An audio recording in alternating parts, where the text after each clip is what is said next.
सो है dear students, आज हम बात करेंगे आपके नए चैप्टर के बारे में, that is health and hygiene. और ये चैप्टर जो है आपका ये है बायोलॉजी से, ठीक है। तो हेल्थ एंड हाइजीन, हेल्थ का सबसे पहले तो मतलब है तंदुरुस्ती, ठीक है। Everyone wants to be healthy in their own life. और साथ ही साथ हाइजीन का मतलब है आपका साफ़ सफाई।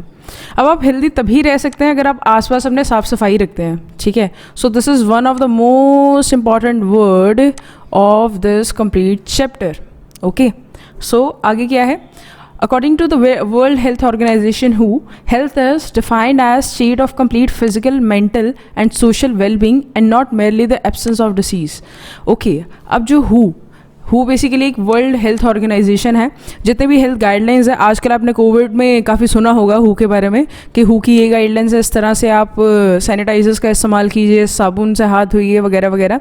तो ये सब जो गाइडलाइंस है वर्ल्ड वाइड जो WHO है वो जारी करता है, ओके। सो इसके अकॉर्डिंग हेल्थ क्या है? एक state of complete physical, mental and social wellbeing. मतलब एक जो आप में फिजिकली आप फिट है, मेंटली आप फिट है और सोशली आप फिट है। फिजिकली तो आप समझ गए, मतलब कि कोई डिसीज़ नहीं है, हेल्थ अच्छी है, ठीक है ना, कोई बुखार है, खांसी जुकाम, नथिंग। एंड मेंटली आप किसी डिप्रेशन में नहीं है, ये भी आपको समझ आ गया होगा। कोई एनएग्जाइटी नहीं है, कोई स्ट्रेस नहीं है, कोई इश्यूज़ नहीं है। So that is your mental wellbeing. पर social, what is social wellbeing? Usually जो हमारी फिजिकल और मेंटल हेल्थ ख़राब होती है, that is mostly due to social wellbeing. अगर आप सोशली वेलबींग नहीं होते हैं, मतलब आपका जो मेल जोल होता है बाहर के लोगों के साथ, अगर वो अच्छा नहीं होता है, सोशल का मतलब लोगों से बातचीत करना, फ्रेंड्स बनाना, फैमिली के साथ रिलेशन, तो इसमें ये सब चीज़ें आ जाती हैं। अगर आप सोशली वेल नहीं हैं तो आप बीमारियों को निमंत्रण दे रहे हैं, ठीक है। सो आपको सोशली भी फिट होना ज़रूरी है, फिजिकली भी और मेंटली भी, according to WHO। So this is the definition of your health. आगे न्यूट्रिशन की बात की गई है। न्यूट्रिशन एक तरह का आप कह सकते हैं, it is defined as procurement. Procurement का आप मतलब कह सकते हैं हासिल करना, किसी चीज़ को लेना। इन शॉर्ट अगर आप टिपिकल हिंदी में इसका मीनिंग ढूंढेंगे इंटरनेट पे तो उसका मतलब होता है वसूली करना, ओके। तो आप क्या करते हो? प्रोक्योरमेंट मतलब taking of substances necessary for growth. अब मतलब आप न्यूट्रिशन में वो खाना खाते हो, वो चीज़ें खाते हो जो आपकी ग्रोथ के लिए ज़रूरी है। जैसे वीट, हमारे यहाँ पे वीट फेमस है, वो हमारा स्टेपल फूड है। डेवलपमेंट के लिए भी ज़रूरी है। Maintenance and activity of a living organism. अब आपने अगर खाना नहीं खाया है तो आपसे काम नहीं होगा। सो ये क्या होगी? Maintenance and activity of a living organism. आगे साथ ही ये जो कार्बोहाइड्रेट्स होते हैं, इसके अंदर फैट्स होते हैं, proteins, minerals, salt, vitamin, water, ये सब चीज़ें इसमें होता है। तो एक हेल्दी लाइफ के लिए आपको एक बैलेंस्ड डाइट लेना काफ़ी ज़रूरी है, ठीक है। और बैलेंस डाइट में ये सब चीज़ें होनी चाहिए इन एन प्रॉपर प्रोपोर्शन। ये ना हो कि अगर आप अपना खाना खा रहे तो उसमें शायद पानी ज़्यादा हो, उसमें विटामिन ज़्यादा हो, बाकी चीज़ें ही ना हो, जैसे फैट, कार्बोहाइड्रेट, प्रोटीन, मिनरल, तो आपको दिक्कत आ सकती है। Next is hygiene. हाइजीन एक तरह की साइंस और प्रैक्टिस है जिसमें आप गुड हेल्थ को मेंटेन करते हैं। अब आप सोचेंगे ये साइंस एंड प्रैक्टिस कैसे होगी? हाइजीन बेसिकली एक तरह की साइंस ही है। साइंस कैसे? आप गंदगी को इसलिए जमा नहीं होने देते हैं बिकॉज आपको लगता है कि उसके ऊपर माइक्रो ऑर्गेनिजम्स ग्रो करने शुरू कर जाएंगे। तो again they are from science. तो इसलिए it is a science and practice जिसके थ्रू आप अपनी सराउंडिंग्स को क्लीन करने की एक गुड हैबिट को अपने अंदर जगह देते हैं, ठीक है। इसमें आप अपने बॉडी की केयर करते हैं, अपने आसपास की सराउंडिंग्स की केयर करते हैं, पर्सनल हाइजीन की बात करते हैं, ठीक है। नेक्स्ट इज जो मेजर आस्पेक्ट्स है पर्सनल हाइजीन के, वो क्या है? क्लीनिनेस, अपनी बॉडी को साफ रखना, बार बार भी नहीं, मतलब 1 या 2 बार ही नहाना दिन में, ठीक है। Brush your teeth twice a day, physical exercise करना, प्रॉपर स्लीप लेना, रेस्ट करना, हेल्दी हैबिट्स डालनी, जैसे टाइम पे खाना, टाइम पे सोना, ओके। तो ये सब चीज़ें हैं। आगे है कम्युनिटी एंड पर्सनल हेल्थ। अब जो कहते हैं कम्युनिटी हेल्थ है, उसको क्या डिफाइन किया जाता है? All personal health along with the environmental services for the importance of health of community. अब क्या कहा जाता है इसको? Personal health. पर ये पर्सनल हेल्थ अपनी साथ साथ एनवायरनमेंट की भी की जाती है। मतलब ये कम्युनिटी हेल्थ में एक तो आप लोगों को तो तंदुरुस्त रखते ही हो, लोगों को तो हेल्दी रखते ही हो, पर साथ साथ आप एनवायरनमेंट की भी काफ़ी देख रेख करते हो, ठीक है। तो this is your community health. Next is diseases. अब जो डिसीजेस हैं, डिसीजेस एक तरह की क्या है? Disease is a departure from normal health through structural और functional disorder of the body. Simply आप इसको याद रखिए, जो आपकी फिजिकल और फंक्शन में फिजिक मतलब जो आपका बॉडी स्ट्रक्चर है उसमें, या फिर आपकी जो बॉडी फंक्शंस है, अगर उसमें कोई डिसऑर्डर आ जाता है तो दैट इज़ योर डिसीज़। अब डिसऑर्डर कैसे? डिसऑर्डर का मतलब डिसीज़ हो सकता है, ठीक है। डिसऑर्डर कैसे, जैसे आपको लिवर की इन्फेक्शन होगी तो उसमें क्या हो गया, आपका जो लिवर है प्रॉपरली काम नहीं कर रहा है, so that is a disorder of your liver. अब आपके हाथ में दर्द है तो ये क्या हो गया, आपका जो स्ट्रक्चर है बॉडी का उसके ऊपर इफेक्ट आया है, so it is also a type of disease. पर डिसीज़ स्पेसिफिकली अगर आप बोले तो वो स्ट्रक्चरल भी हो सकती है, जैसे आपको कोई फंगल इन्फेक्शन हो गई है, मतलब आपकी बॉडी पे हुई है।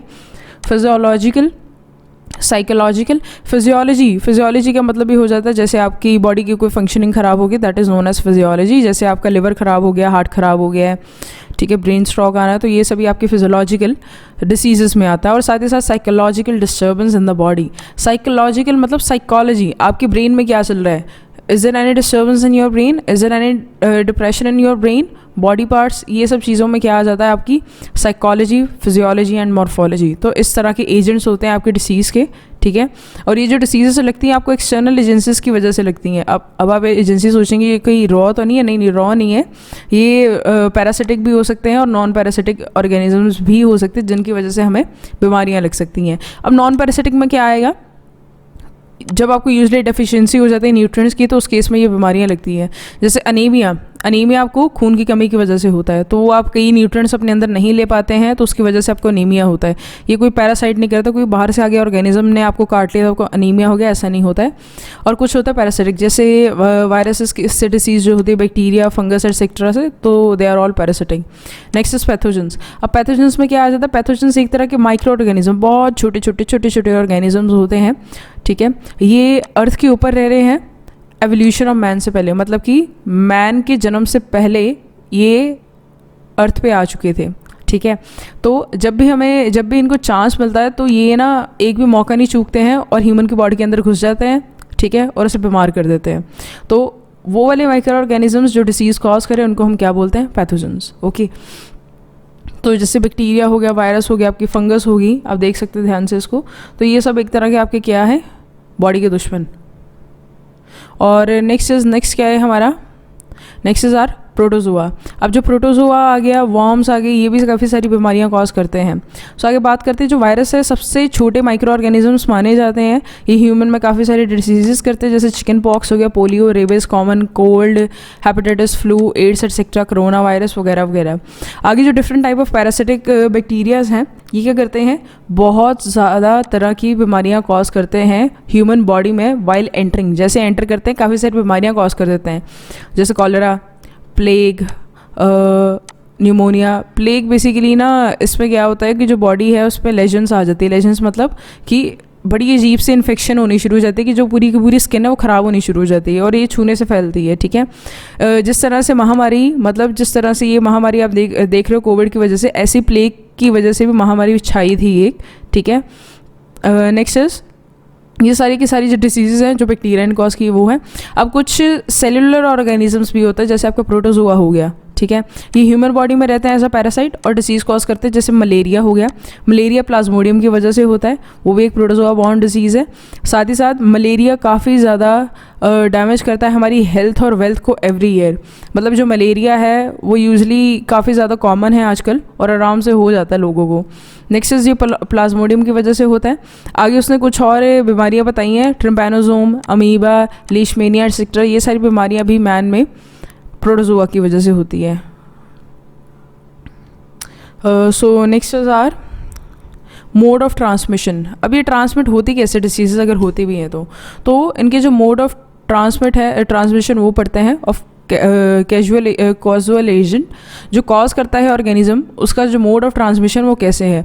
अब जैसे जो कॉमन कॉजल एजेंट्स होते हैं वो क्या होते हैं आपके, bacteria, fungi, viruses, protozoa, worms etcetera, ठीक है। और साथ ही साथ ये जो कॉजेटिव एजेंट्स होते हैं they are transmitted through air, जो हम ब्रीथ करते हैं, पानी जो हम पीते हैं, खाना जो हम खाते हैं।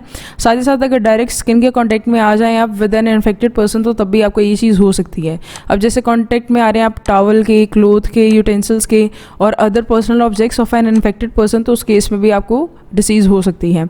नेक्स्ट इज, अगर आप you are in sexual contact with the infected person तो उस केस में भी आपको ये डिसीज़ हो सकती है। नेक्स्ट इज, अब कई कैरियर्स भी होते हैं इसके, जैसे आपके मॉस्किटोज हो गए, वो क्या कैरी करते हैं, आपका डेंगू वायरस और दूसरा मलेरिया के लिए प्लाज्मोडियम। तो ये जो माइक्रो ऑर्गेनिजम्स होते हैं, ये छोटे छोटे बेचारे मॉस्किटोज, ये उनको इन्फेक्ट करते हैं पहले, जैसे आपका डेंगू वायरस हो गया, एंड नेक्स्ट इज प्लाज्मोडियम, तो ये आगे आपको इन्फेक्ट करते हैं by biting. Next is through the bites of rabid animals. अब जो रेबिस वाले जो एनिमल्स होते हैं, जब आप वो आपको काट लेते हैं तो उस केस में भी आपको हो सकती है rabies virus. Next is through bare skin and under cooked meat. अगर आप अंडर कुक्ड मीट खाना शुरू कर दें, ठीक है, कच्चा मीट, उस केस में भी आपको बीमारियां हो सकती हैं। Next is vitamin mall nutrition. अब जो विटामिन माल न्यूट्रिशन का क्या मतलब है? माल न्यूट्रिशन का मतलब होता है कि प्रॉपर न्यूट्रिशन नहीं मिलना, लैक ऑफ न्यूट्रिशन होता है इसका मतलब। तो मतलब in short you can say कि जो विटामिन है, विटामिन माल न्यूट्रिशन में क्या होता है, there is lack of nutrition, आपको प्रॉपर न्यूट्रिशन आपकी बॉडी को नहीं मिल पाता है। ओके, सो आगे इसके बारे में बात करनी शुरू करते हैं। अब इसमें ज़्यादातर आपको विटामिन अवेलेबल नहीं होते हैं तो इसके काफ़ी क्लियर सिम्टम्स आने शुरू हो जाते हैं। तो सबसे पहले हम बात करेंगे नाइट ब्लाइंडनेस की। ये किसकी डेफिशिएंसी की वजह से होती है? It is due to the deficiency of vitamin A. Next is your berry जो है एक तरह की, इसमें क्या हो जाता है, जो हार्ट बीट के लिए मसल्स होते हैं वो बेचारे कम होने शुरू हो जाते हैं, मतलब प्रॉपर हार्ट की पंपिंग नहीं हो पाती है, जो नर्व्स हैं वो काफ़ी वीक हो जाती है, जो दिमाग की नसें हैं वो काफ़ी कमज़ोर हो जाती हैं, तो जो सिग्नल लेके आना काफ़ी कमज़ोर हो जाता है, जो बच्चा है वो ब्रेन से काफ़ी डल हो जाता है। नेक्स्ट इज़ ये थायमिन नाम का एक आपके अंदर प्रोटीन पाया जाता है, अमीनो एसिड है ये बेसिकली। ये अमीनो एसिड कम होने की वजह से आपको ये डेफिशिएंसी का सामना करना पड़ता है, ठीक है। तो नेक्स्ट इज राइबोफ्लेविनोसिस। अब राइबोफ्लेविनोसिस में क्या हो जाता है? Rupturing of skin around the mouth. अब जब माउथ के अराउंड आपकी जो स्किन है वो रप्चर होनी शुरू हो जाती है, ठीक है। और इसमें क्या हो जाता है, माउथ और लिप्स के अराउंड ये चीज़ होती है, और साथ ही साथ there is complete memory loss, जो मेमोरी है वो बेचारा खो ही देता है। ये राइबोफ्लेविन नाम की एक आपका विटामिन होता है, उसकी वजह से होता है, ठीक है। नेक्स्ट स्कर्वी में क्या हो जाता है? Bleeding gums. अब जो आपके जो मसूड़े हैं उनमें से खून रुकता नहीं है, ठीक है। ये उसी तरह की डिसीज़ है पर इसके मसूड़ों में खून नहीं आ रहा है फिलहाल के लिए। ये एस्कॉर्बिक एसिड मतलब विटामिन सी की डेफिशिएंसी की वजह से होता है, विटामिन सी, ठीक है। रिकेट्स एक और बीमारी है जिसमें जो आपकी लेग्स हैं इस तरह की हो जाती हैं, okay. They are bit curved, आपकी जो नीज़ हैं कम नेयर, जो आपकी नीज़ हैं यहाँ पे आप देख सकते हो वो पास आ जाती हैं, और ये जो आपकी ये चीज़ें हैं they started moving wide apart from each other. तो कैल्सीफेरॉल नाम के विटामिन की डिफिशिएंसी की वजह से आपको ये दिक्कत हो सकती है। नेक्स्ट इज हम अब बात करेंगे प्रोटीन माल न्यूट्रिशन की, मतलब प्रोटीन प्रॉपर नहीं मिल रहा है, ओके। तो उसके बारे में बात करनी शुरू करते हैं। अब पॉवर्टी की वजह से ये प्रॉब्लम काफ़ी आती है, मतलब गरीबी की वजह से काफ़ी लोगों को ये प्रॉब्लम आती है। होता क्या है कि जो लोग हैं उनके पास प्रॉपर खाने पीने के लिए पैसे नहीं होते हैं, तो अपने बच्चों को प्रॉपर खाना पीना, प्रॉपर प्रोटीन इम्पार्ट दे नहीं पाते हैं। सो इस रीजन की वजह से आपको प्रोटीन डेफिशिएंसी की काफ़ी सारी डिसीज़ हो सकती हैं। अब प्रोटीन डेफिशिएंसी से सबसे पहले जो हम डिस्कस करेंगे वो है क्वाशियोर। अब ये जो क्वाशियोर नाम की डिसीज़ है जो बच्चों में ही होती है ज़्यादा, जिसमें जो बेबीज़ हैं जिनकी बॉडी जो है वो स्वेल हो जाती है ड्यू टू इन्फ्लामेशन मतलब सोजन, इन्फ्लामेशन का मतलब स्वेलिंग भी होता है, ठीक है। स्वेलिंग होता है इन्फ्लामेशन का मतलब, और जो पेशेंट्स हैं उनको भूख नहीं लगती है एंड वो इरिटेटिंग काफ़ी हो जाते हैं, मतलब उनको जैसे फ्रस्ट्रेशन काफ़ी रहती है, खिंच बहुत चढ़ती है।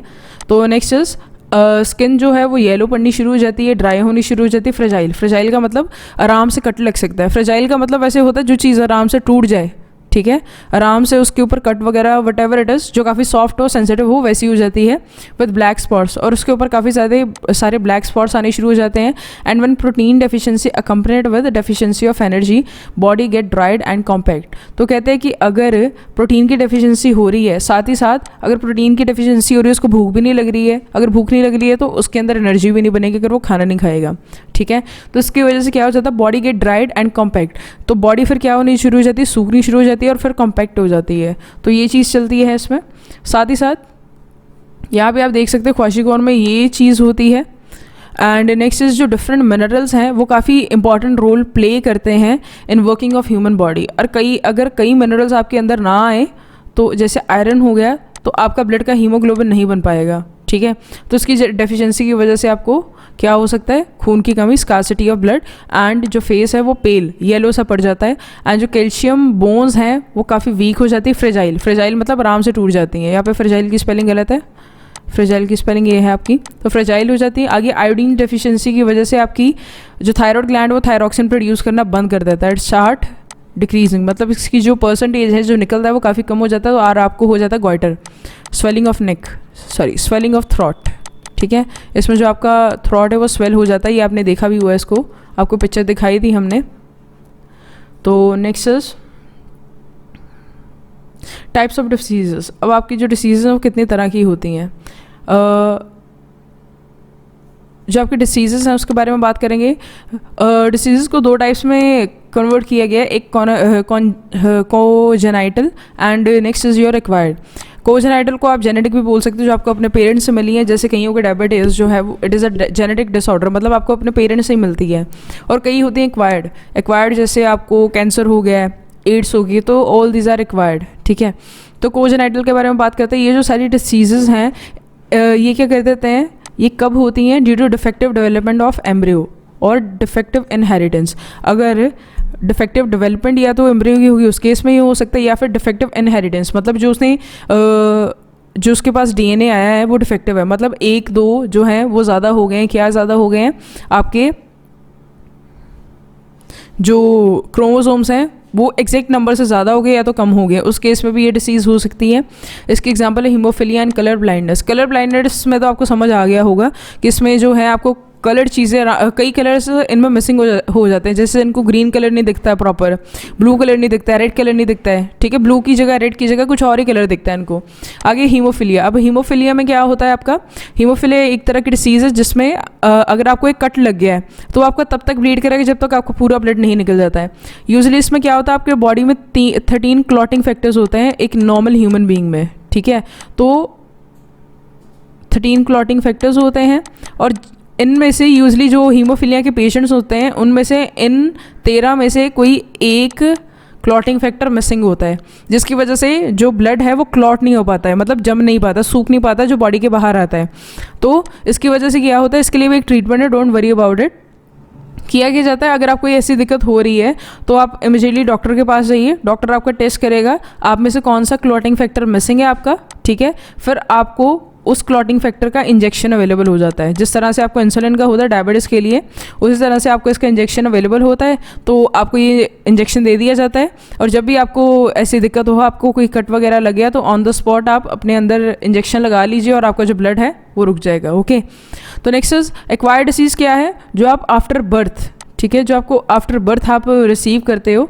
ये भी आगे दो तरह की होती है, infections and non infections. Infections मतलब जो आराम से फैल सकती है, bacteria, viruses, fungi, protozoa, worms, इनकी वजह से जो डिसीजेस होती हैं ये सारी की सारी क्या है, कम्युनिकेबल, मतलब फैल सकती है एयर से, वाटर से, फूड से, इंसेक्ट से, फिजिकल कॉन्टैक्ट एटसेट्रा से, जैसे ट्यूबरकुलोसिस हो गया, मलेरिया हो गया, डायरिया एटसेट्रा।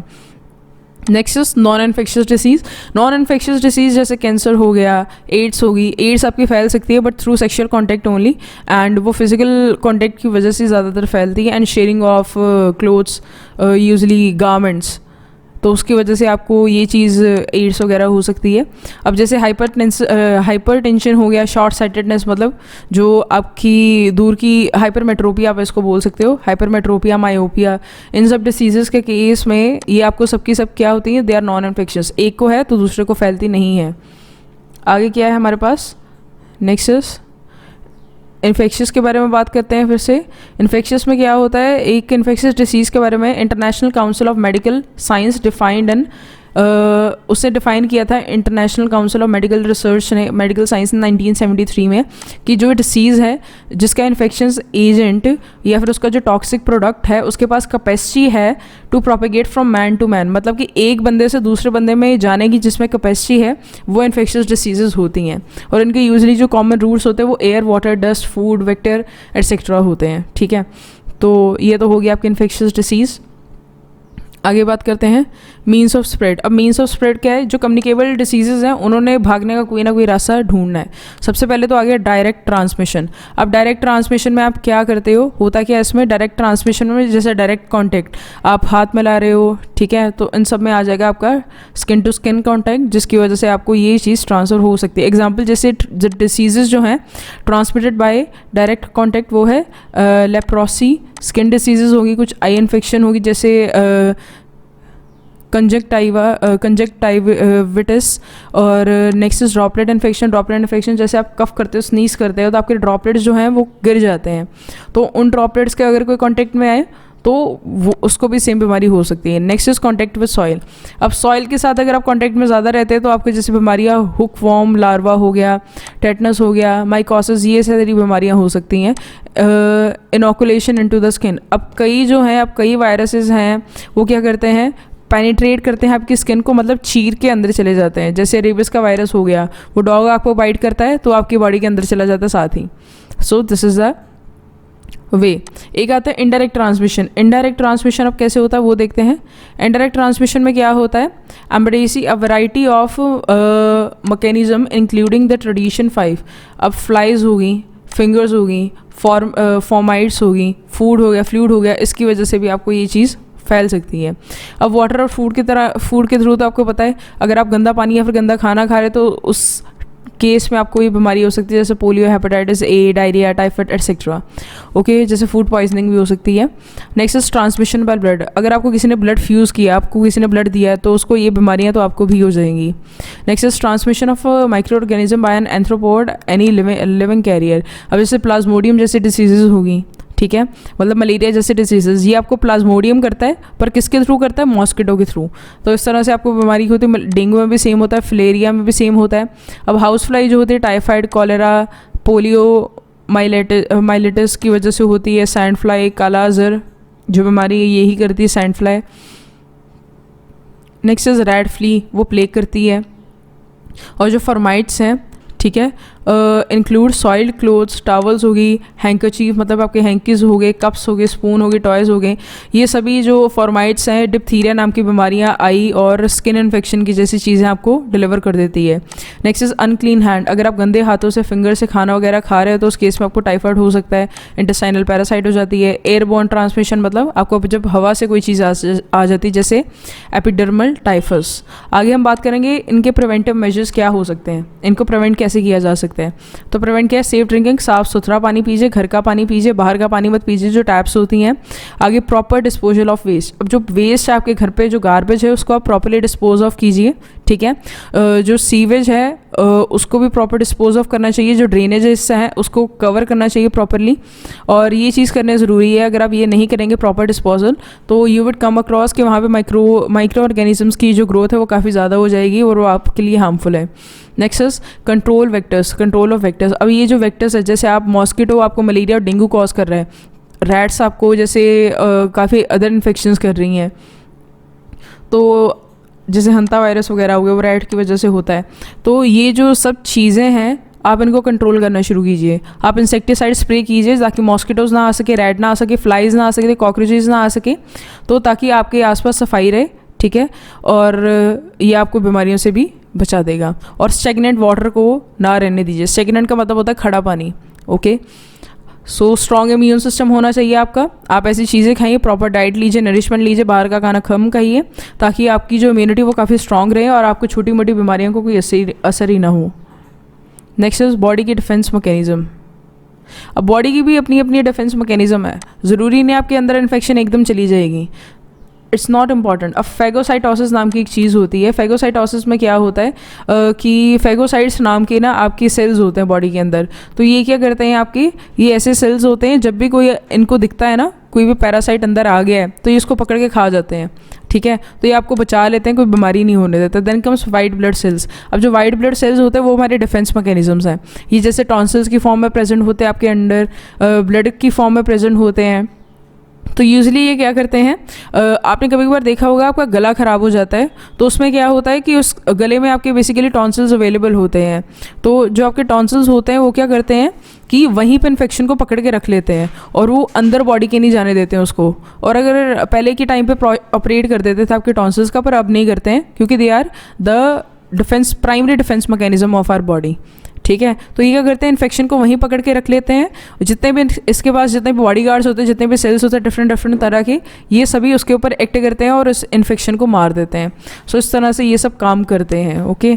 तो ये जितने भी टॉक्सिन्स वगैरह होते हैं, ये क्या करते हैं, अपने अंदर कुछ ऐसी चीज़ें सिक्रीट करते हैं जिसकी वजह से अपने आप को ये इससे बचा लेते हैं। अब सबसे पहले सलाइवा, सलाइवा जो है आपकी एंटी बैक्टीरियल एंजाइम्स होते हैं इसके अंदर, टीएस के अंदर भी आपके एंटीबैक्टीरियल एंजाइम्स होते हैं। नेक्स्ट स्किन, प्रिवेंट एंट्री, अब किसी भी चीज़ की एंट्री प्रिवेंट करता है आपकी बॉडी में।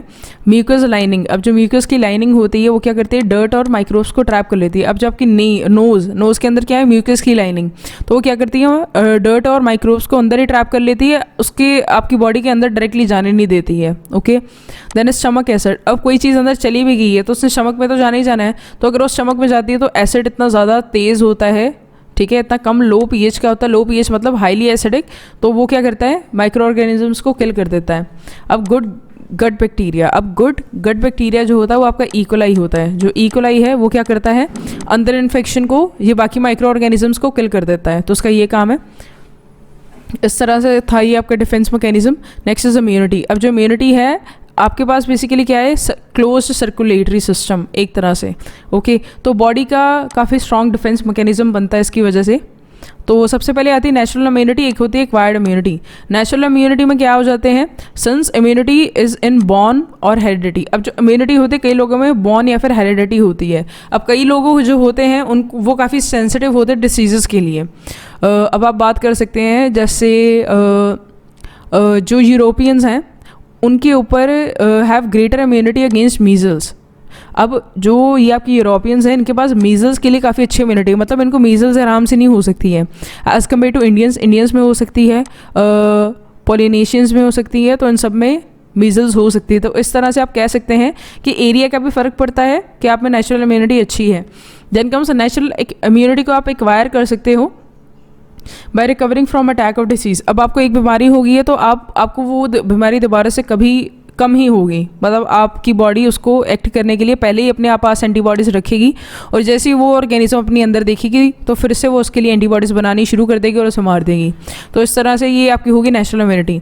Then is acquired immunity. Acquired immunity में क्या हो जाता है कि आपको वैक्सीनेशन दी जाती है। वैक्सीनेशन में क्या हो जाता है कि जो ऑर्गेनिज्म होता है वही आपकी बॉडी के अंदर डाला जाता है, पर ये ऑर्गेनिज्म जो होता है उसको हाफ किल कर दिया जाता है, मतलब जो उसका पैथोजेनिसिटी, मतलब जो उसकी डिसीज़ कॉजिंग कैपेसिटी वो ख़त्म कर दी जाती है, बाकी वो लिविंग होता है। ठीक है, तो आपकी बॉडी के अंदर जाके वो वैसे ही डिवाइड करता है जैसे उसे करना चाहिए, जैसे वो नॉर्मली करता है जब वो डिसीज़ करता है। तो इस तरह से ये जो एक्वायर्ड इम्यूनिटी है वो क्या करती है, आपको पहले इम्यूनिटी दे देती है, और फिर जब एक्चुअली वो वायरस आपके अंदर आता है, virus bacteria whatever it is, तो वो क्या करता है उसे पहले ही किल कर देता है क्योंकि उसके पास एंटीबॉडीज़ अवेलेबल होती हैं। नेक्स्ट जो चिल्ड्रन होते हैं उनको रेगुलर वैक्सीन दी जाती है, जैसे डिप्थीरिया हो गया, टेटनस हो गया, वूपिंग कफ, पोलियो एटसेट्रा। तो ये वैक्सीन भी काफ़ी इंपॉर्टेंट है, हमें लेनी चाहिए। तो इन्होंने क्या दी हैं, कुछ वैक्सीन की डिस्क्रिप्शन दी है यहाँ पे। डीबीटी हो गया, OPV, BCG, TAB, MMR, cholera vaccine, hepatitis B, small pox infection वगैरह।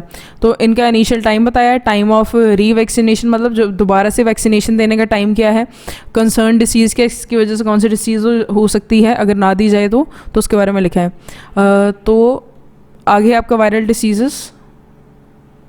अब वायरल डिसीज़ के बारे में बात करते हैं, जैसे कि आपको वायरसेस का पता है बहुत छोटे ऑर्गेनिजम्स होते हैं पर बहुत ज़्यादा शैतान होते हैं। अब जॉन्डिस जैसी बीमारी होगी, हेपेटाइटिस जैसी बीमारी होगी, ये सारी की सारी यही करते हैं। इसमें होता क्या है, ये डिसीज़ रिलेटेड टू लिवर होती है। इसमें जो लिवर की है इन्फ्लामेशन हो जाती है, मतलब जो आपका लिवर है वो सूज जाता है, फूल जाता है, स्वेल हो जाता है, और उसकी वजह से आपकी लिवर की प्रॉपर फंक्शनिंग नहीं हो पाती। ये गंदा पानी पीने की वजह से, फूड खाने की वजह से, और इंजेक्टेड नीडल, अब जो आपको सुई लगाई गई है अगर वो इन्फेक्टेड ऑलरेडी हुई तो उस केस में भी आपको ये बीमारी हो सकती है। अब इसकी जो टाइप्स है हेपेटाइटिस की वो है A type, B type, C, D, E and G. ठीक है, अब जो ए और बी टाइप है वो काफ़ी ज़्यादा इन्फेक्शंस है, जिसका इंक्यूबेशन पीरियड, मतलब अब 14 डे के लिए क्वारंटाइन कर रहे हैं कोविड में 14 डे के लिए क्वारंटाइन क्यों किया जाता है, क्योंकि इस वायरस को पूरा का पूरा अगर आपकी बॉडी के अंदर आया तो बीमारी कॉज करने में 14 दिन लगते हैं, तो इसको हम बोलते हैं इंक्यूबेशन पीरियड। ठीक है, तो 14 दिन के बाद ये कोई अगर 14 दिन के बाद बंदा नॉर्मल है तो मतलब उसको कोविड नहीं है। सो इसका 15 to 80 डेज़ का क्या होता है आपका इंक्यूबेशन पीरियड। इसमें आपको high fever, cold, headache, nausea का मतलब है वॉमिटिंग जैसी फीलिंग आनी, वॉमिटिंग आती है, वीकनेस हो जाती है, वीकनेस के सिम्टम है, डार्क येलो यूरिन आ जाता है, लाइट येलो फेसेस आ जाते हैं, एंड इनके जो ये सारे मेन सिम्टम्स हैं इस डिसीज़ के।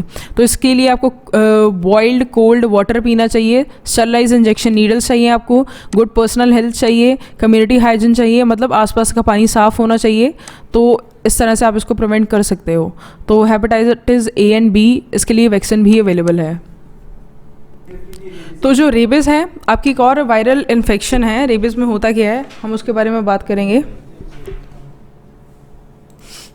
तो जो रेबिस है, ये आपकी जो डिसीज़ है, ये आपको यूजुअली फैलती है इन्फेक्टेड डॉग से। ज़्यादातर आपको डॉग से इन्फेक्शन हो सकती है जिसको रेबिस वायरस ऑलरेडी है।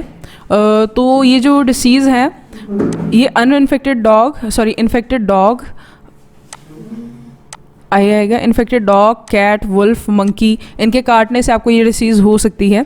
ठीक है, तो इसका इंक्यूबेशन पीरियड होता है 10 days to 3 months। ओके, जब मतलब 10 दिन से 3 months तक आपको जैसे डॉग ने काटा है तो उसके अंदर अंदर आपको ये इंक्यूबेशन पीरियड इसका देखने को मिल सकता है। तो मतलब इसका इंक्यूबेशन पीरियड काफ़ी लंबा माना जाता है।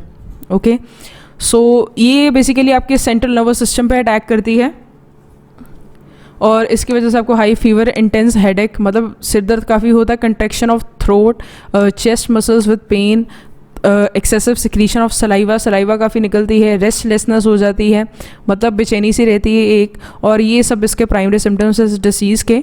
जिस तरह से इस डिसीज़ की इंटेंसिटी, मतलब जिस तरह से ये डिसीज़ बढ़नी शुरू होती है, तो जो कॉन्ट्रैक्शन है वो फेस की भी होनी शुरू हो जाती है एंड रीचेस टू थ्रॉट। ये फेस टू कॉन्ट्रैक्शन थ्रॉट तक पहुंचनी शुरू हो जाती है। जो पेशेंट है उसको ऐसा लगता है कि उसका जो गला है वो कोई दबा रहा है, चोक हो रहा है उसका गला, तो उसको सांस नहीं आती है प्रॉपरली। और जो पेशेंट है अगर उसको लिक्विड फूड भी खाना हो तो उसको उसमें भी काफ़ी डिफ़िकल्टी होनी शुरू हो जाती है। तो साथ ही साथ जो पेशेंट है उसको पानी से डर लगना शुरू हो जाता है। तो ये जो डिसीज़ है उसको हाइड्रोफोबिया कह सकते हैं, जिसमें आपको पानी से डर लगता है। इन पेस्चर्स ट्रीटमेंट, जो पेस्चर्स का ट्रीटमेंट था, course of 14 vaccine is injected in stomach. अब पेस्चर बेसिकली एक साइंटिस्ट का नाम था जिसने आपके लिए रेबिस की वैक्सीन डेवलप की थी। तो इस इंसान की काफ़ी अच्छी स्टोरी थी। इसने क्या किया था, ही वॉज अ साइंटिस्ट, काफ़ी फेमस साइंटिस्ट था और रेबिस की वैक्सीन में इनका सबसे मेजर रोल माना जाता है आज तक।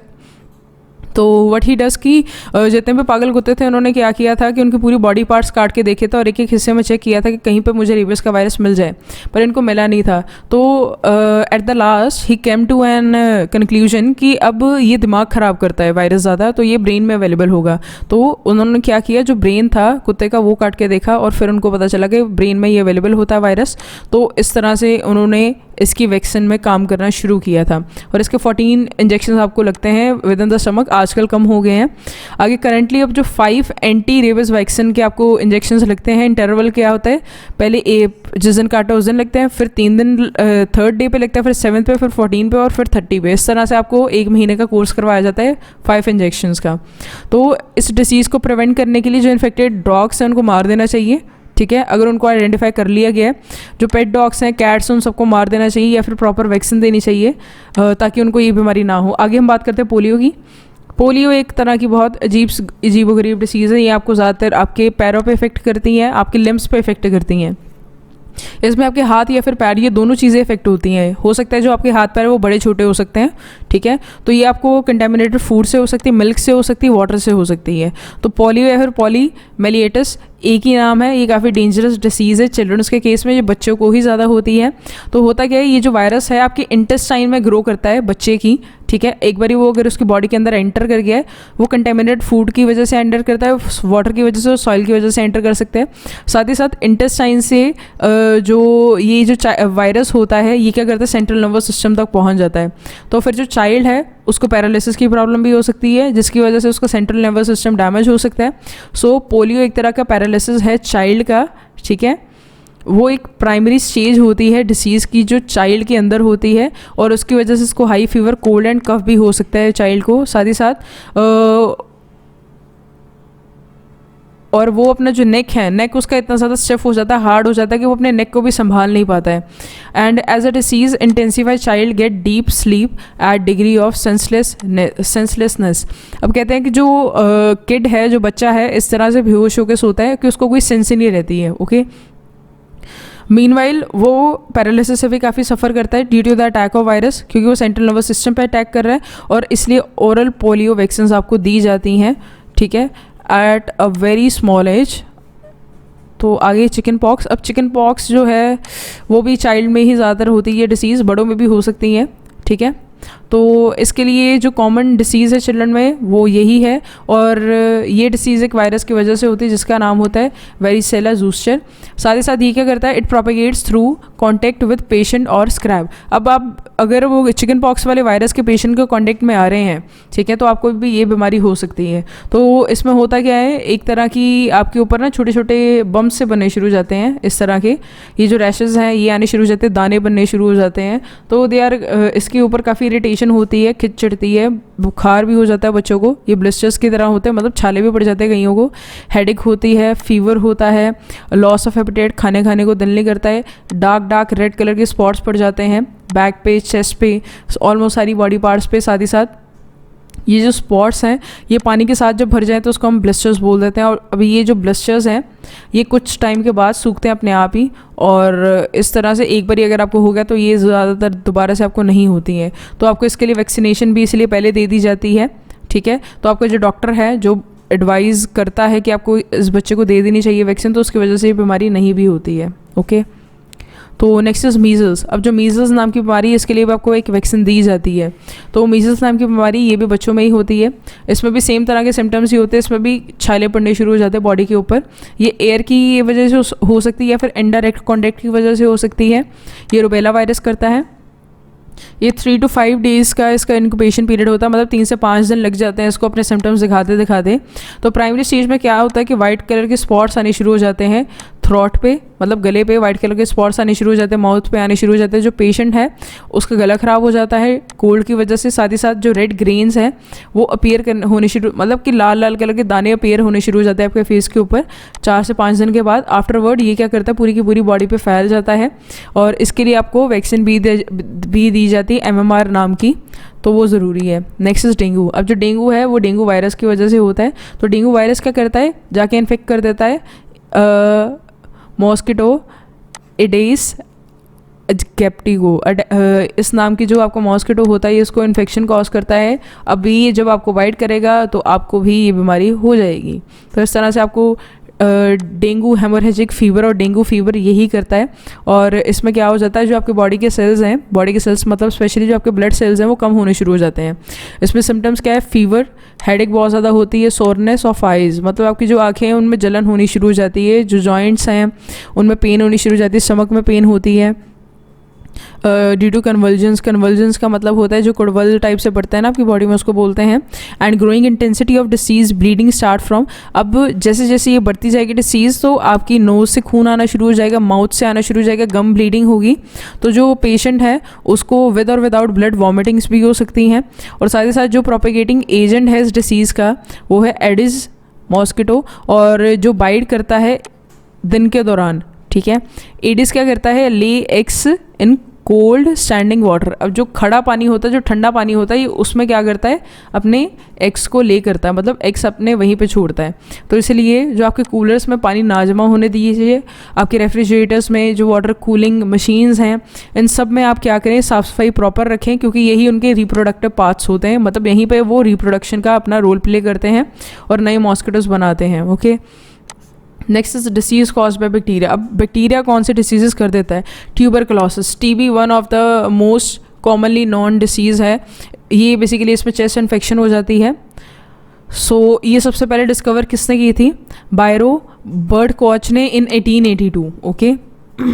सो एक तरह की ये इन्फेक्शियस डिसीज़ होती है जिसको कम्युनिकेट किया जाता है एक human being to another human being, directly और इनडायरेक्टली भी हो सकती है। अगर आप डायरेक्टली जैसे आपने उसके साथ कांटेक्ट में आए हो, ठीक है, उसके पास बैठे हो, तो इनडायरेक्टली में क्या आ जाएगा, जैसे आपने उसके क्लोथ्स यूज़ किए हैं, कोई भी चीज़ यूटिलाइज़ करी, उसको बोल सकते हैं।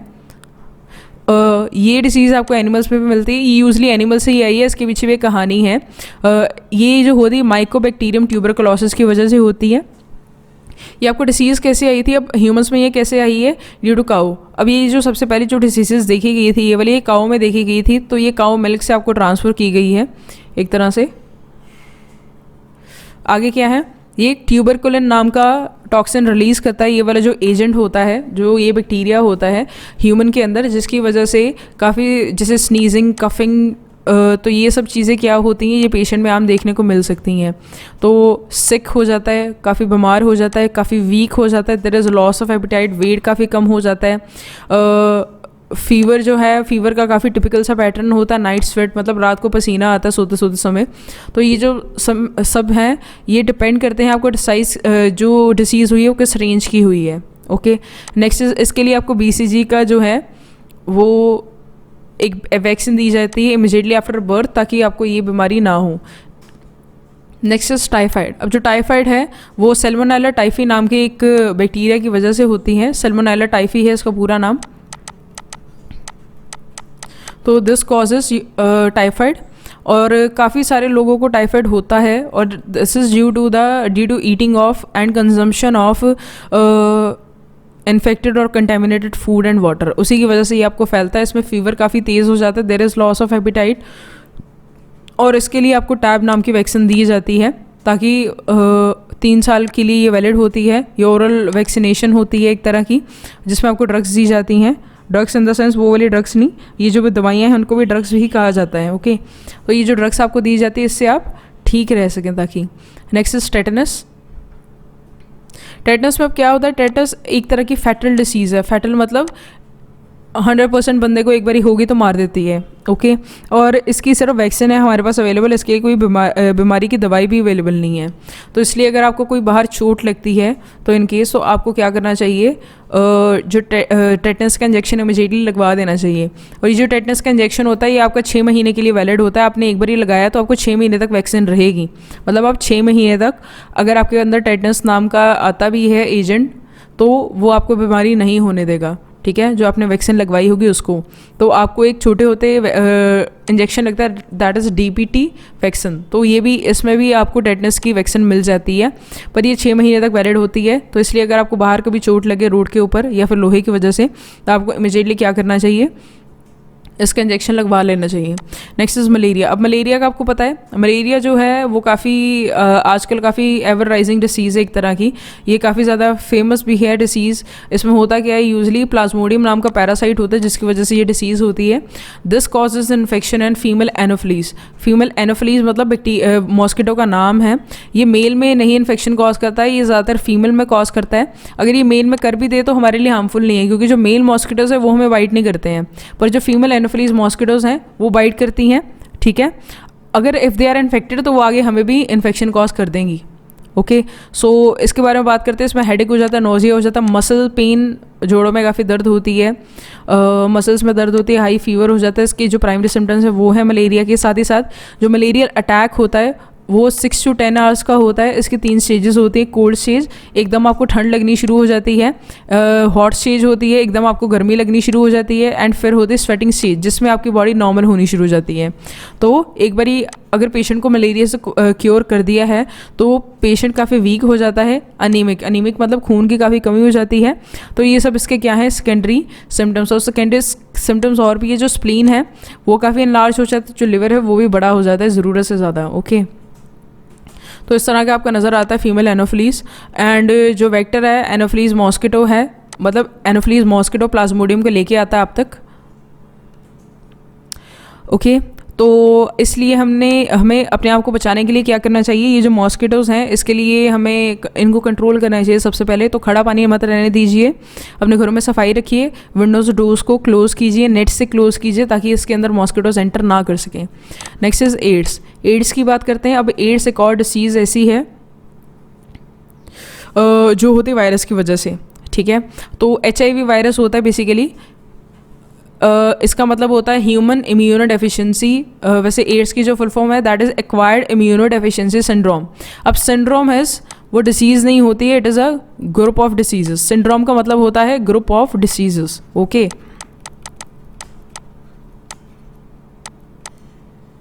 ठीक है, तो ये एक तरह का सिंड्रोम है जिसमें ग्रुप ऑफ डिसीजेस आ जाती हैं। तो इसमें जो पेशेंट हैं ये यूजुअली फिजिकल कांटेक्ट के थ्रू फैलता है, through sexual contact, through sharing of garments. अगर आप गारमेंट्स शेयर करते हो तो उस वजह से भी आपको ये डिसीज़ हो सकती है।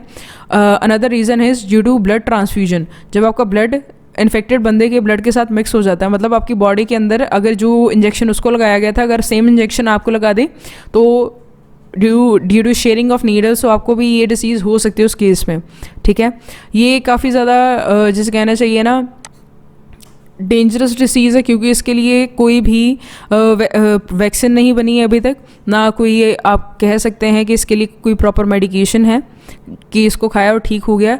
ये क्या करती है, बेसिकली आपके इम्यून सिस्टम को अटैक करती है।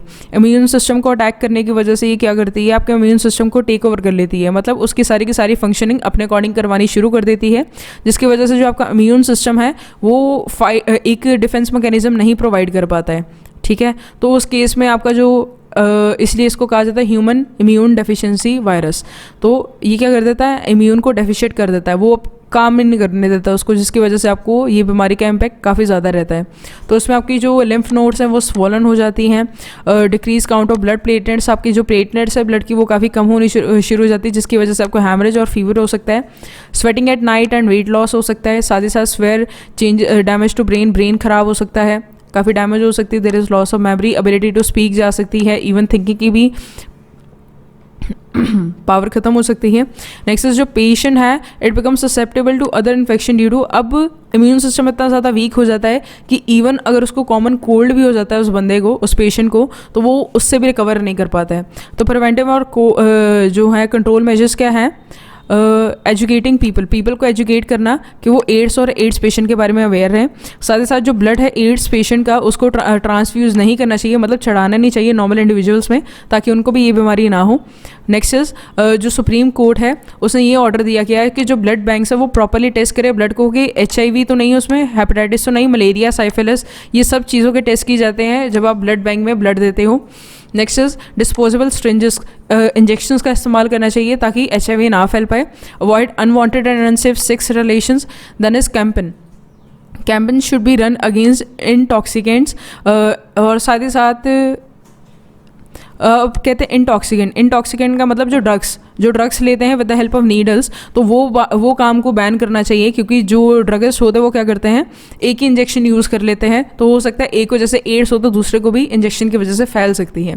नेक्स्ट इज इसके लिए कोई इफेक्टिव ट्रीटमेंट नहीं है, कोई वायरस नहीं है, कोई ड्रग नहीं है जिसको खा के आप ठीक हो जाएं, तो इसलिए हमें इससे बच के रहना चाहिए। Next is beyond the theory जो है उसमें क्या है, एंटीबायोटिक जो है उसका इस्तेमाल करते हैं हम इन केस ऑफ जब हमें कोई डिसीज़ हो गई है ड्यू टू बैक्टीरिया। ठीक है, तो in the year 1928 sir Alexander Fleming, while studying bacteria in a culture being prepared in his laboratory, found that the bacteria did not grow around the green mold Penicillium notatum.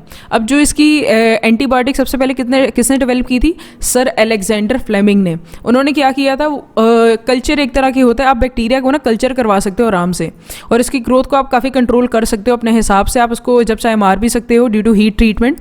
और कहते हैं ये जो green mould होता है उसके पास grow नहीं करती है, क्योंकि उसका नाम होता है पेनिसिलियम नोटेटम, और एक वो पेनिसिलिन नाम की ड्रग्स सिक्रीट करता है, जिसकी वजह से जो बैक्टीरियाज हैं वो प्रॉपर्ली ग्रो नहीं कर पाते हैं। तो सबसे पहले जो वैक्सीन डेवलप की गई थी वो क्या थी, पेनिसिलिन। नेक्स्ट वैक्सीन आती है। वैक्सीन में क्या किया जाता है, वैक्सीन का जैसे कि आपको बताया था, तो काउ पॉक्स के लिए सबसे पहले जो एडवर्ड जेनर थे उन्होंने काउ पॉक्स के लिए आपको सबसे पहले वैक्सीन दी थी। तो ये एक तरह के एक ब्रिटिश फिजिशियन थे। तो ये जो वैक्सीन है ये किस तरह से बनाई जाती हैं आपको बता ही दिया गया है। Polio, mumps, typhoid, cholera, measles, इन सब की आपको आज के टाइम पे वैक्सीन अवेलेबल हैं। इसमें वही ऑर्गेनिज्म ले लिया जाता है, उसकी जो कैपेसिटी है टू कॉज डिसीज उसे ख़त्म कर दिया जाता है और आपकी बॉडी के अंदर छोड़ दिया जाता है, ताकि जो आपकी बॉडी है उसके लिए इम्यून हो जाए। इम्यून मतलब आपकी बॉडी उसको पहचान ले, उसके अगेंस्ट एंटीबॉडीज बना लें अपने अंदर, तो ताकि जब वो आपकी बॉडी में आए तो आपकी बॉडी उसके साथ फाइट कर सके। Next is antiseptic. एंटीसेप्टिक एक ऐसी चीज़ें होती हैं, जैसे आपको चोट लगी इन केस, तो आप क्या करते हो उसके ऊपर एंटीसेप्टिक लगा लेते, जैसे आपका डिटोल हो गया, लिक्विड डिटोल, सेवेलॉन हो गया, तो दीज आर और योर एंटीसेप्टिक। तो एंटीसेप्टिक के साथ ही आपको सर्जिकल इंस्ट्रूमेंट्स को वॉश करना चाहिए। अगर आपको चोट लगी तो उस केस में भी आपको एंटीसेप्टिक उसके ऊपर डालना चाहिए, ठीक है, बिफोर अप्लाइंग बीटाडिन, और उसको पट्टी से कवर करने से पहले। तो ये सब चीज़ें काफ़ी इंपॉर्टेंट हैं, और आजकल जितने भी ऑइंटमेंट्स आ रहे हैं चोट पे लगाने के लिए मार्केट में, वो सारे एंटीसेप्टिक होते हैं। एंटीसेप्टिक मतलब ये कोई भी अगर एडिशनल बैक्टीरिया है, कोई जर्म आया उसके ऊपर, तो उसको किल कर देते हैं, उसको बॉडी के अंदर नहीं जाने देता है। तो नेक्स्ट इज ये रहा आपका antiseptic Dettol. So that is all. हम एक्सरसाइज के बारे में नेक्स्ट वीडियो लेक्चर में बात करेंगे।